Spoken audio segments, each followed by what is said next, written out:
So sometime this week, you're probably going to sit down before you go to bed or before dinner, and you're just going to scroll through social media like TikTok or Instagram or Facebook.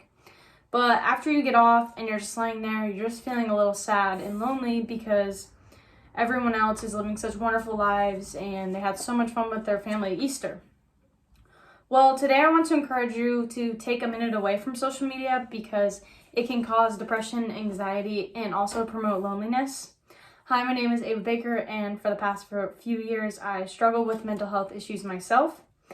But I've done a lot of research on the topic, and I understand how to promote and live a healthier and better lifestyle.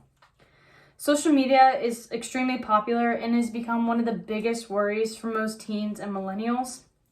And most Americans have become so consumed by social media that we don't allow ourselves to take a break.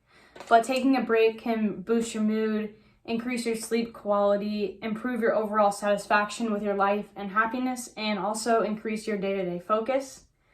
So today I'm going to talk a little bit about what social media is, how you can help yourself against online tactics, and how this can affect you in the near and far future. So first, let's talk about what social media is. Social media has become the biggest means of communication and interaction. Over the last 10 years, social media has grown so much that it's become the biggest part of everyday life. So much so that we prioritize our online relations and profiles more than our real in-person interactions, which make us feel lonelier and more depressed. And you can develop these feelings from so many things like cyberbullying or unrealistic body image, sources of popularity, and it can also demonstrate extreme risk-taking behaviors.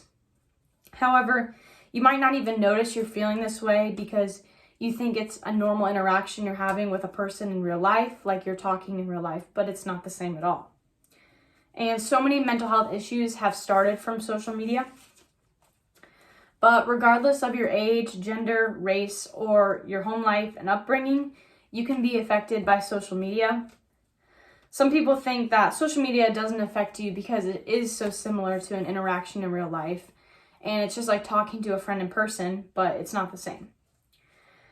The reported amounts of suicide, the increased rates of depression, and the increased needs for counseling and therapists tells us otherwise, that this is not healthy at all. The CDC reported that for children from the age of 15 to 24, the suicide rate has increased by nearly 87% since the year 2000. Furthermore, over the last 20 years, every single age group has had an increase in suicide, and it's about 36% since it was in the year 2000. Forbes predicts that depression rates will land at around 374 million, which is a 25% increase from last year, which was only at 246 million, which is still a lot. Although I know it is extremely unlikely to ever avoid mental health issues and depression at all, there's many ways that you can decrease your own chances of having mental health issues that are caused by social media. The most important thing you can do right now is take note of how your feed's making you feel. Is it making you feel happy? Is it making you feel sad? Does it make you feel lonely? Are you constantly comparing yourself to other people? It's been shown that a decreased rate in social media has increased happiness in 86% of people as long as they were willing to give up screen time and how long they were spending on social media. It's really super easy to protect yourself. The first thing you need to do is understand why you're feeling that way and what is happening to your brain. And you don't want to compare your situation to anyone else and how they're feeling. Then you want to place some boundaries on your screen and media use and get stricter about your curation, so how much you're using it, and you really want to stay on those deadlines in order to make it effective. And then the last step you want to do is just start over or stop using social media completely. But let's consider what your afternoon would look like today. What do you see yourself doing tonight or in 2 hours? Do you see yourself scrolling through social media, feeling unhappy? Because it only takes one exposure to social media to change your whole mood and exposure and perspective. If you protect yourself from the media and the unrealistic parts of our world, you're more likely to feel happy and like you had a fulfilled life. If you don't, you could find yourself feeling lonely, depressed, or anxious. And In the worst, it could lead you to places you never want to or ever deserve to be. Ultimately, without changing your habits, you could easily just become another statistic that I'm telling you about. Over the last few years, I've struggled a lot with my self-worth and never feeling like I was good enough.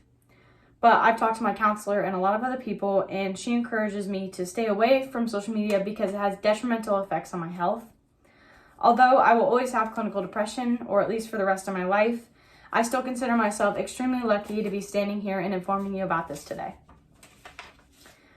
Without adopting these practices, you can be at the risk of so many mood disorders and maybe experience these feelings within the first 6 months of using social media. With increased rates of depression, anxiety, and suicide, it's your own mission to take initiative against your own health. By implementing some simple practices, you can increase your mood and your overall health right now. If not, you could be left feeling empty and exhausted for the rest of your life. It's time to step up and take care of your own health because it really truly matters. Don't wait, or if you do, it could be too late. If you need help or are in crisis, please reach out to a local counselor. You can also call the hotline, which is 988, or visit www.988lifeline.org for more information.